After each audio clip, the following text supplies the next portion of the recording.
Okay, alright, here we are. Oh, how I like my hair. It's practically dry. Either way, hi, welcome back. Normally, I would say that we're doing the second part of A Warrior's Last Gift, but honestly, no, we're not doing that. No, I don't care anymore. We're going to be doing Unexpected Rescue, though. This is really story about more of a different kind of, you would think it would kind of like a hero story, but you're gonna learn very quickly it's not. You know what? We can just get right into it because I am not doing this. I am essentially tired. I have been working on Deep Under, though. That should be another thing. I haven't worked on it. Just then, there has been new things added. I just need to finish things. Right. You don't have to care about that. Alright. Here we go. We're starting off with the main character. Right into deep action. Let's go. G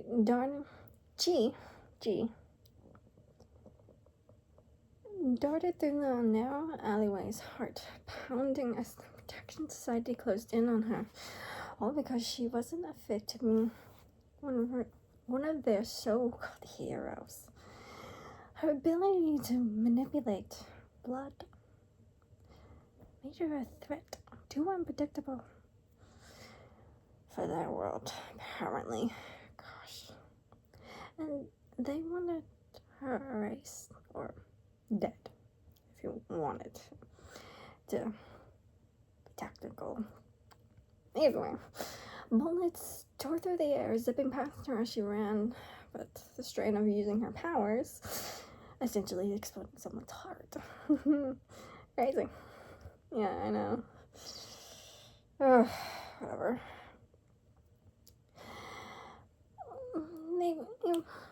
Where was I? But the strain of using her powers was catching up to her. Like seasoned pain spread like wildfire, and she collapsed, her muscles locking up. She fell to the ground, essentially. She's on the ground now. Keep your head down, someone shouted. She lay flat, just a wave of tense heat surged above her, followed by agonizing screams of her pursuers. There's like, because they're getting burned alive. Should be funny, huh? When the heat faded, she dared to look up. A man stood before her, burn scars etched onto his face. Its blue eyes, cold and void of sympathy. His written clothes were worn, a black leather jacket slung up shoulders like an afterthought.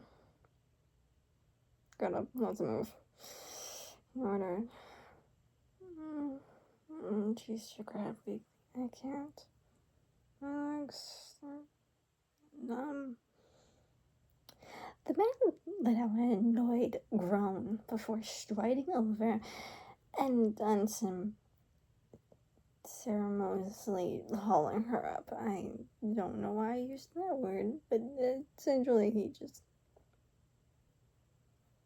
picked her up and tossed her over his shoulder as if she weighed nothing. Seriously, this is how you carry people, she muttered, her voice very weak. You're welcome, you know, for saving your life and shit. But sure, keep complaining. But before she could utter a retort, her vision blurred. Exhaustion swallowed her whole.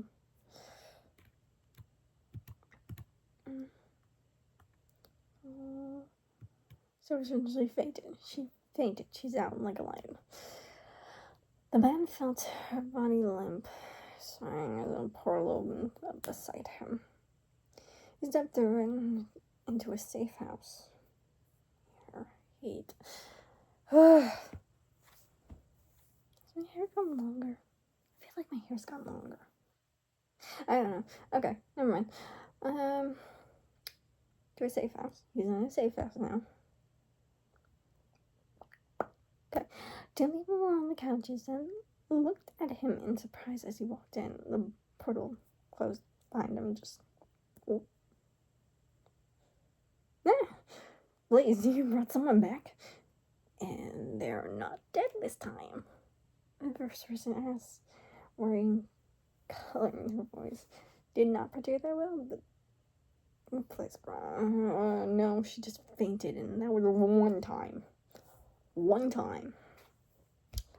The woman, the other was a man. The woman closed the magazine in her hand. You managed to bring someone back alive? You usually bring them along the. What is happening? Okay. Okay. Okay. There. Let's try that again. You managed to bring someone back alive? You usually burn them alongside the protection side, the bastards. This is new for you. Please roll his eyes. Well, she had a blood manipulation kind of power. Sorry to use it on those bastards. The woman sat up excited. Did you just say she controlled blood? I shouldn't have said anything. That was Blaze. She audibly groaned, but she didn't wake up. No, she's alive. First person said in relief. Blaze sighed. Yeah, and I'm taking her to my room. He began walking away.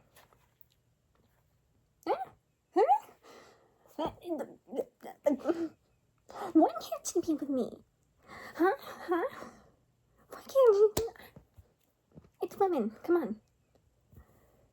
The woman asked. Lee stopped in his track, looking back at her. No, Tasha, I don't trust you. You have a whole knife collection in your room. And I don't want to know what you would do to the girl, so absolutely not, they said. I wouldn't dare to do anything to her. You're delusional.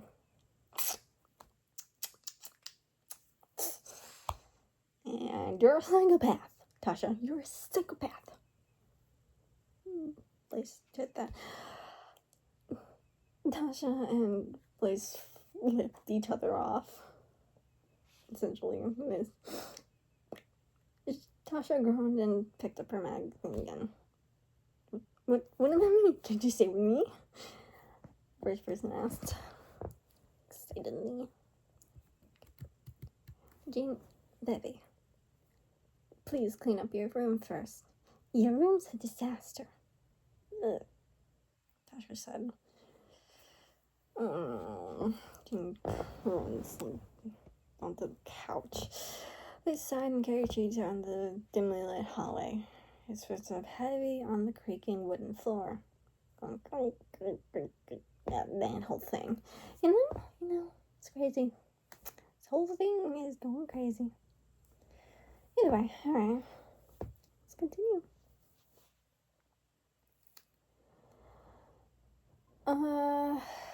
He could still hear Jean and Tasha bickering behind him, their voices growing fainter as he made his way toward his room. at the end of the corridor.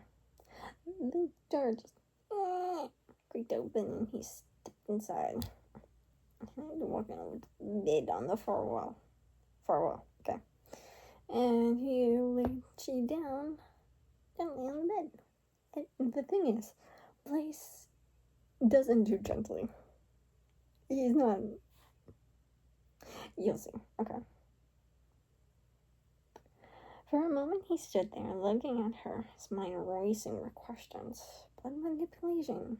He'd seen it before, but never up close like that. The way she defended herself against the Protected Society was raw and undefined, dangerous but effective. Blaze pulled up a chair from the corner of the room, leaning back with a sigh. The girl was trouble, no doubt about it. The Protected Society didn't go after just anyone. Okay, this doesn't actually make sense because he just sat down.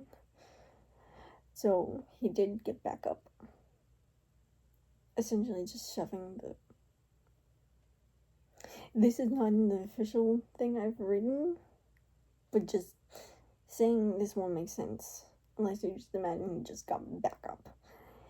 Blaze paced the room as he questioned himself on why he saved her. Now I kind of regret saving this girl. Her ability seems useful, but without a certain context.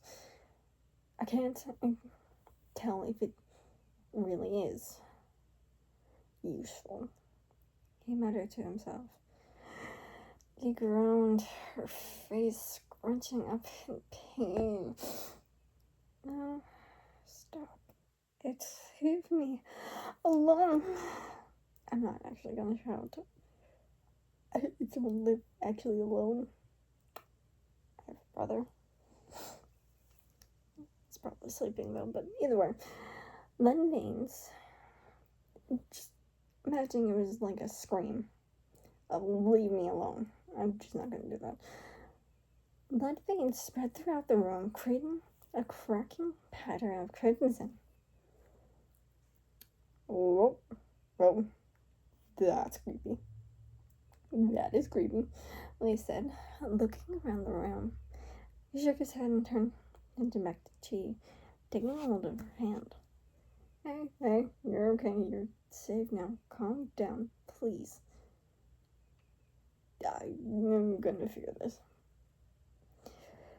Chi began to relax. The blood veins returned back to her. They essentially popped up. I don't know how to describe things. I'm not very descriptive, and I feel like you should notice that in my writing. Okay, either way. She returned to a calm sleep. Please, I didn't really... Oh, that was unexpected. Seems I've got my contacts. What Peter said from his brow. His last crimson vein settled back into Chi's body. His hand tingled as he pulled away from her, as if the blood itself tried to latch onto her. Definitely dangerous, he thought, slumping back into the chair now beside the bed. He watched her for a moment, her face now relaxed and peaceful, a stark contrast to the chaos she had just unleashed.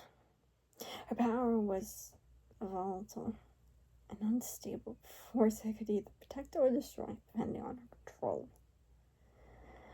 The door creaked open, and Tasha walked in with Jean right behind her. What happened in here? I heard the poor girl shout, Tasha said. We sighed. Well, the girl had a nightmare and her power kind of spiraled and almost turned my room into a blood bath, literally. What? Tasha raised her eyebrows, and Jean's eyes went wide. why some kids do that.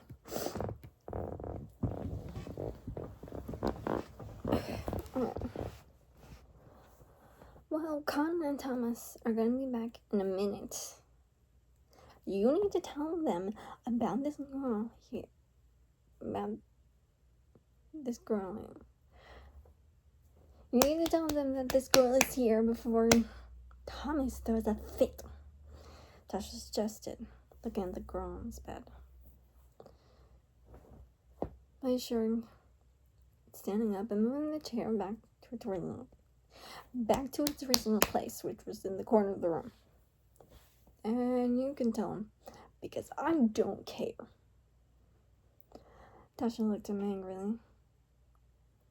I'm not good at making an angry face. Barely.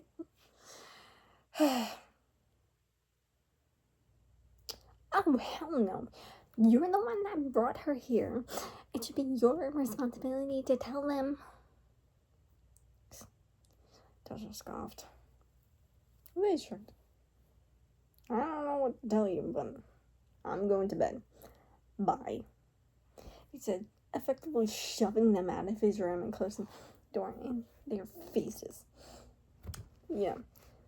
Fuck you, you flaming asshole. Tasha shouted. Again, I am not doing the shouting. Just imagining it was more of a shout. And fucking back, you blood-loving bitch. Blaze responded. Tasha grumbled and just stormed off. Stomping off. Jane chuckled nervously. Good night, Blaze. Good night, Jane, Blaze said. Jane sighed and headed to his room. Blaze pulled out the spare mattress from under his bed and flopped down on it. Just flopped down. He looked up at Jane, still in a deep, peaceful sleep. I hope you don't make me regret saving your ass. He mumbled. He got comfortable and just went to sleep.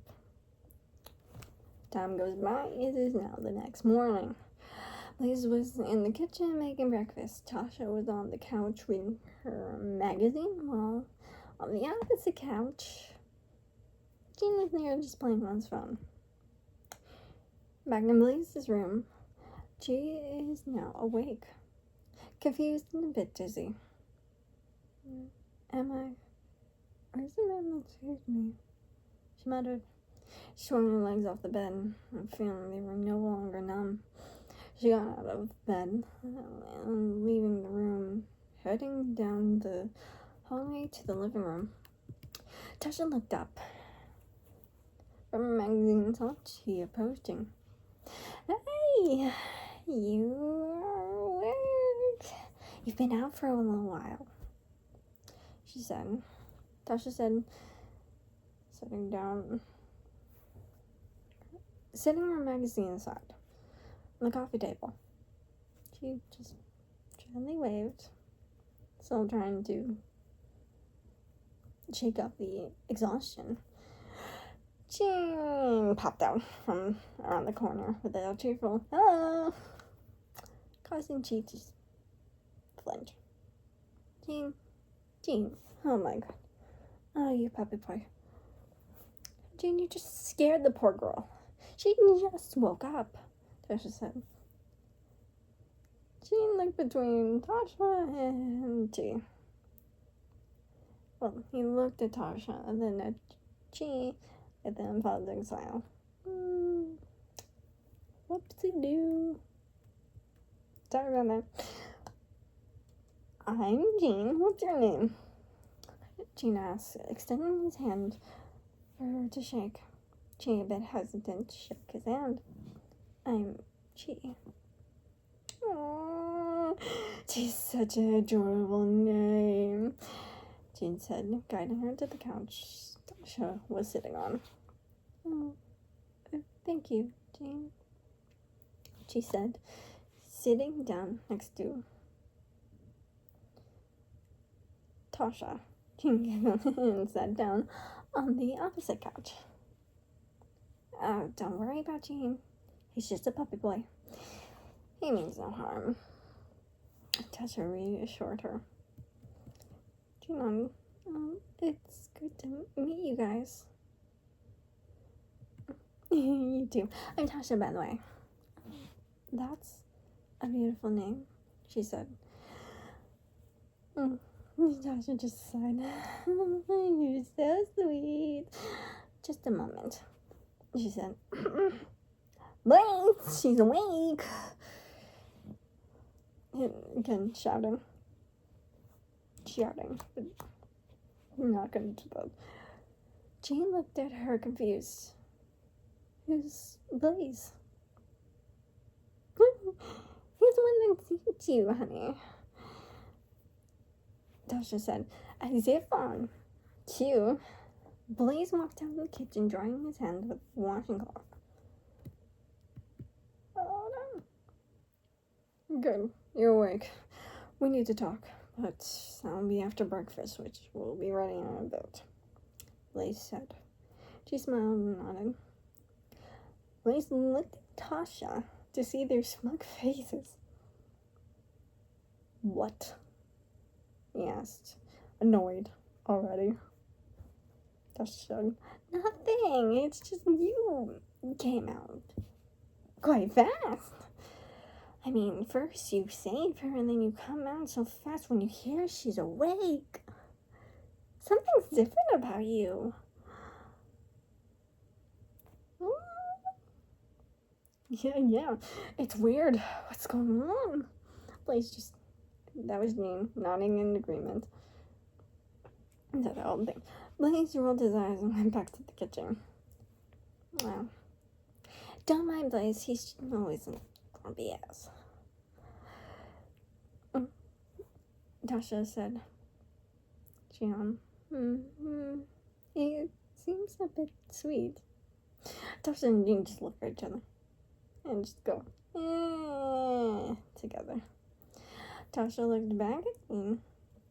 Chi looked back at Chi, placing a hand on her arm. I don't know about sweet. I mean, girl, he literally incinerates people. So, Tasha said, but he did save me while incinerating people, but that's a minor detail. Tasha and Jean just look at each other again, and just said in unison, oh, that's true. Though, truthfully, you're the first person he has saved in the last 3 years. So, Jean said, yeah, I was that person, the first and last person he saved those 3 years ago. So this is really new, okay?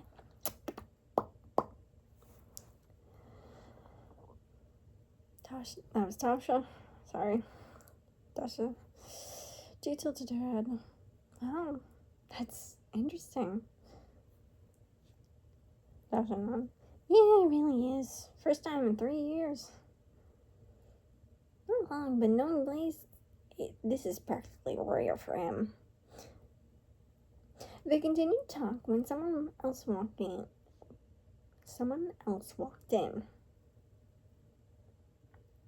After they rubbed their eyes, they noticed she sitting on the couch.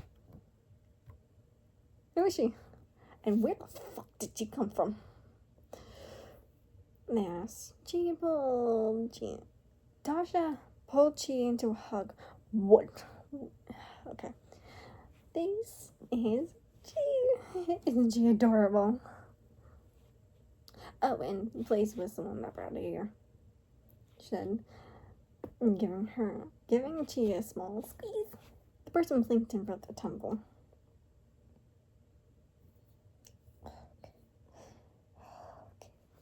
Keep it cool. Why didn't he tell me? It would have been good to know before now.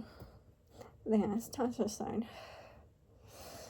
I told him to tell you, but Blaze being Blaze, he doesn't do what he's told.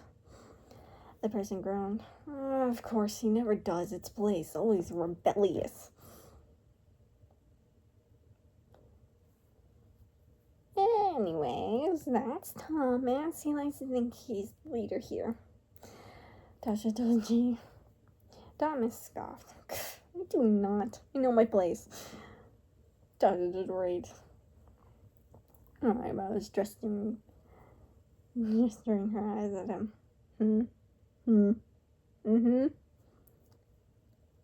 Okay, there are times, but not all the time, Thomas said. It's good to meet you, Thomas. Yeah, you too. I'm gonna go talk with Blaze for a moment, and Thomas just walks off to the kitchen. Now in the kitchen, Blaze is flipping the pancakes when he walked in. Hey, so when were you going to tell me about little Miss G up there? Thomas asked. Blaze just shrugged. I'm shrugging. I had no intention of telling you, since you noticed her already. Thomas groans.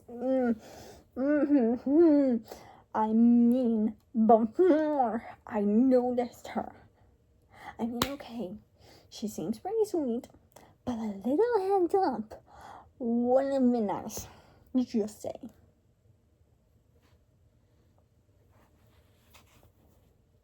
Blaze just huffs and continues with the pancakes. You're giving me the silent treatment now, Thomas points out. Blaze looks over at Thomas. You're always annoying me.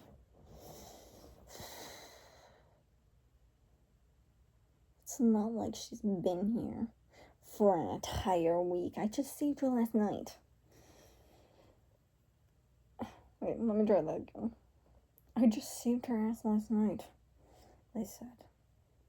Thomas processed the information, trying to wrap his head around. Huh? You saved her? Wait, you saved her?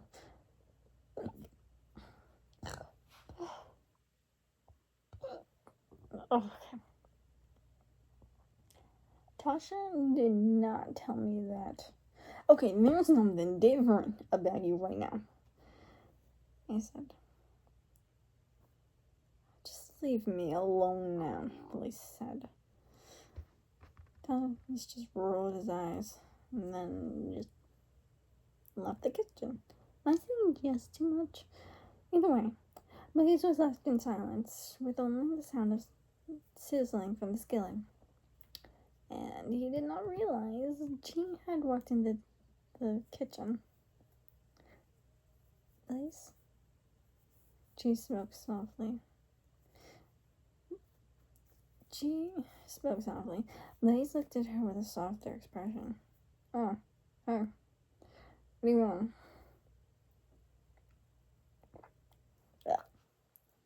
G chewed on her bottom lip. I just wanted to check on you. When you and Thomas were talking, I sensed your blood pressure go up, even though you were hiding it.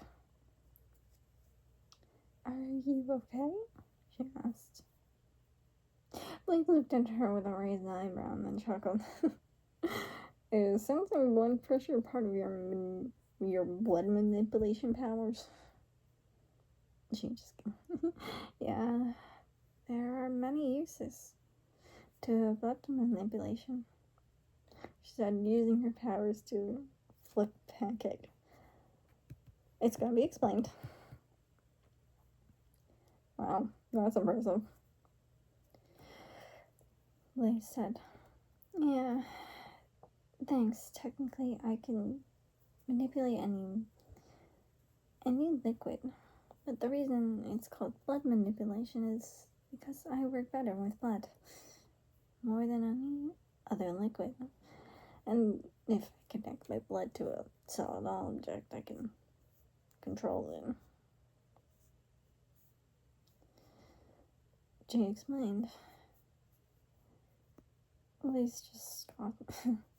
Didn't flip the pancakes. I'm fine. She shook her. Your friends are saying you're acting differently. I don't know you're normal. I don't understand it. Wait, okay. I missed a few things. Okay. So she explained it. Blaze hums. That's cool. So back to my question, are you okay? That's where the I'm fine comes from. I forgot about that. Okay. Alright. Your friends are saying that you're acting differently. What do they mean? She asked. Blaze shrugged. I don't know. They're idiots. They say you're cold, which is true when you saved me, but now you're tame? She said. Let's just groan. Oh, screw over your throat.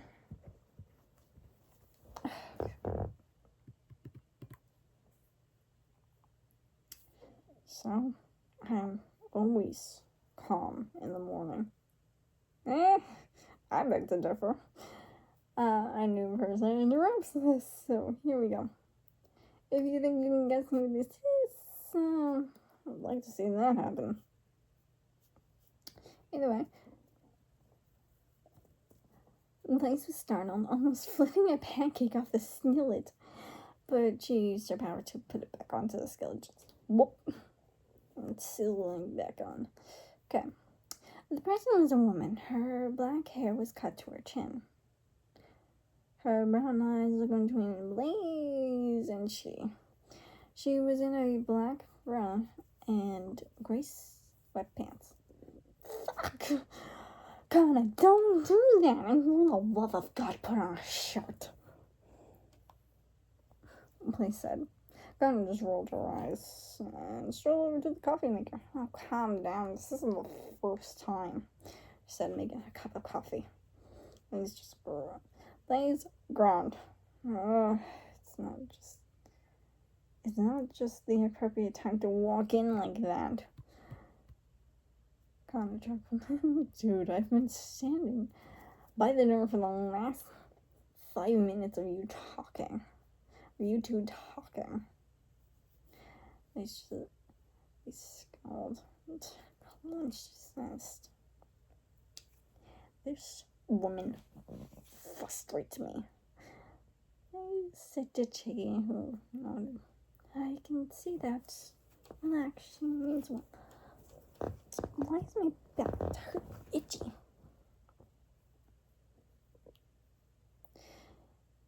She said, rubbing his arm. He sighed, relaxing her touch. Connor raised an eyebrow, studying for words of the scene in front of her. Hold on. You have never calmed down when I tell you to, and then you bring her here and you calm down in an instant? What is going on with you? Connor asked. He rolled his eyes. That's none of your business, he replied coldly. Connor rolled her eyes and walked out of the kitchen. And here we go.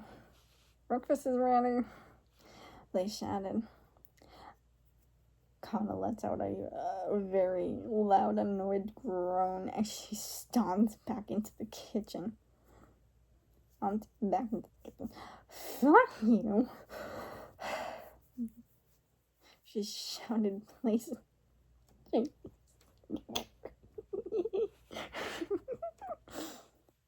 I just love doing that to you, Connor. They said, you really like getting out of camera, messing with me, jerk. Thomas, Tasha, and Jean come into the kitchen. Thomas, give me my shorts. Give me my sweatshirt back. Connor said. Thomas groans as he took off the gray sweatshirt he was wearing. Yeah, he sometimes wears Connor's sweatshirts. It's a weird dynamic, I know. Okay. You need to wear a fucking shirt in the morning, Thomas commented. I don't care. I need to sleep without a shirt and sometimes without a bra. But at least I remembered to put that on in the morning. Kind of retorted. She put it on the set as she just puts on the sweatshirt. Everyone had a few pancakes, toast, eggs, bacon on the plates, and sat down at the table. So, Gee, tell us a bit about yourself, Tasha suggested. She hummed and on. Just then, Lace just hands her the syrup. Oh, thank you,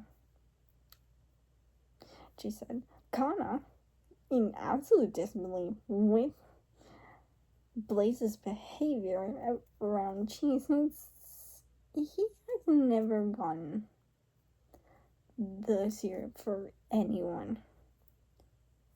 What is with you? This is seriously confusing, Kana said. Liz groaned. Oh, please shut up.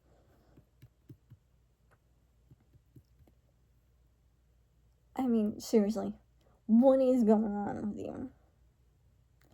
This is the first time in 3 years you have one person here. Alive, if I might add, and to, you're a different person. Thomas added as she just passed him the syrup she had poured it on to her plate. I can't lie, there's something you saw in her that made you save her. I know for a fact it's not her blood manipulation, Tasha said. She nodded in agreement. Yeah, but the question is, what did you see in her?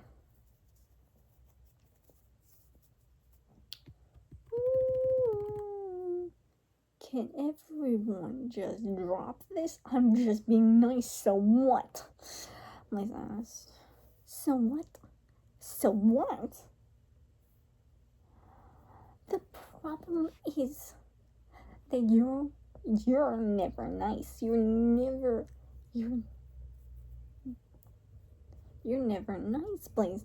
And then you just happen to stumble upon her being chased by the PS bastards, which is Protective Society. It's been shortened, okay? And you just saved her, and now you're being nice to her. Kana explained. Blaze rolled his eyes. Okay, we all can relax now. Oh, this is shoot. Okay. Wait, we can all relax now. I understand I understand something has changed in him. I don't know why myself, but I think it's best to let him reveal it in his own time, she said. Thank you. At least it's good to have someone with common sense, Blaze said, just looking at him. Okay, stop that. Blaze said, looking over at Kana. She huffed. You did not just say that. I will punch you in the fucking face. These are all designs. Yeah, I'd love to see you try. Kind of rumbled and just threw a punch at Blaze. But he caught her fist and just blocked him. Nice try, but I understand your moves, he said, releasing her fist.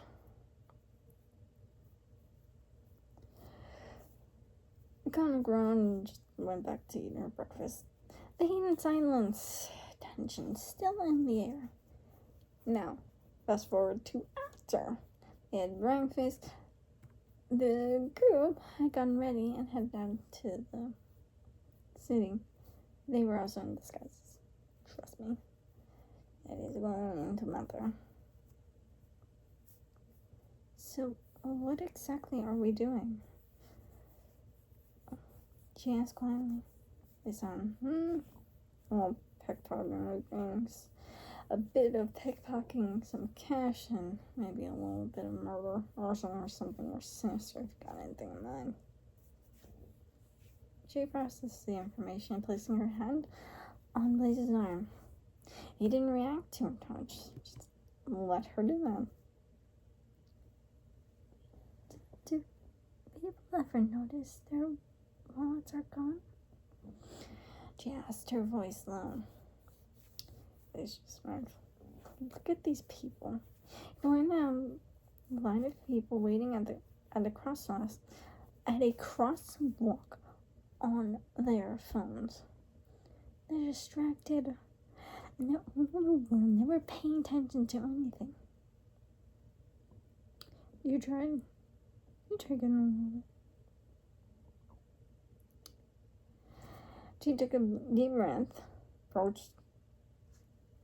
She definitely used her blood manipulation for this. And with a flick of her wrist, she successfully got a wallet from a young man on his phone. It was on his phone. There we go. Holding up the wallet. Liz just chuckled and took the wallet, opening it up, and taking the cash inside. Please take the cash, not the cards. People can report the cards stolen, but the cash can never be proven to be stolen. Yeah. I don't know the logic really behind it, but it seems logical to do that. Blaze handed the wallet back to G, and she returned it to the young man's back pocket. Blaze and G smiled at each other with a mutual understanding passing between them. That was exhilarating, she said, her voice fairly containing the rush of adrenaline. Blaze chuckled. Well, it's her first time doing something illegal. It's bound to feel like a thrill. She nodded, still buzzing from the experience. Moving on to Connor and Thomas, observed the two from a small distance with a growing confusion. He just taught her how to steal, and he's allowing her to hold his arm. What is happening right now? This is not a place. The last time that happened, he smacked Tasha's hands right off. This is confusing. Oh, that was Connor. I thought it was Thomas for a minute. Okay, pretend I did that in Connor's voice. I can't believe I did. Okay, Thomas. So Connor muttered that. Thomas nodded. Yeah, but it's officially weird for him. Tasha and Jean joined them. I think it's 12:30. Okay, I'm gonna go a little longer. I'm not even halfway through, by the way. I am at 8 out of 23 pages.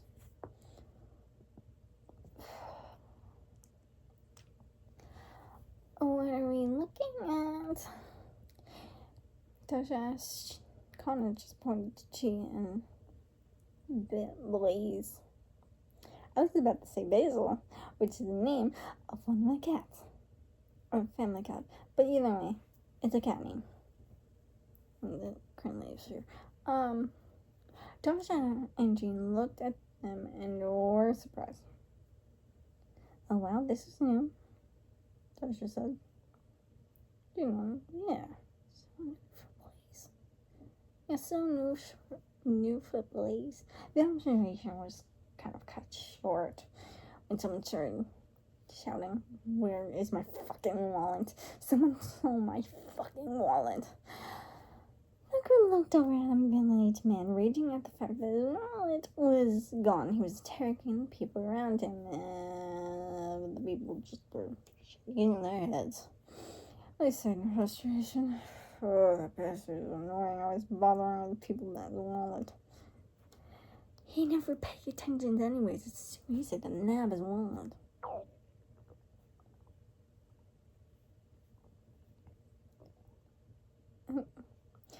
Jihan, seeing how the others were afraid of him, the other people were afraid of him. Now, using her blood manipulation, she closed off a valve in his heart, triggering a heart attack. The man collapsed, clutching his chest, gasping for air. The people around him began panicking, calling for help. This distraction gave the group time to slip away from the scene. Doctor just skipped beside. How did you do that? How did you make that guy have a heart attack? She giggled. I just constricted a valve in his heart and boom, a heart attack. Okay, I am liking you right now. That was awesome, Kana said. She smiled, feeling like she belonged with them. Okay. I'll be honest, I've been itching to burn that man, they said. I'm scared. You're always itching to burn someone or something. As rolled his eyes, they continued around the city, causing some more settle trouble. After 30 minutes, the group took a break at the restaurant. I'm gonna stop here. I am actually hungry. And I will hope to get through this as well. But I'd say expect something from another part to Deep Under. Seemingly you guys like that one more than the others, which is honestly surprising. So a bit more for Deep Under. I will get back to A Warrior's Last Gift. There will also be another part for this. I'm just wanting food right now, okay? Do not blame me for nourishing my body. And more for, a great mage with a stubborn wolf. There'll also be some more to that. Okay. I'm gonna go eat something. It is 12:35 in the afternoon. Don't like that. This is near 48 minutes. Well, it's 48 minutes now. Okay.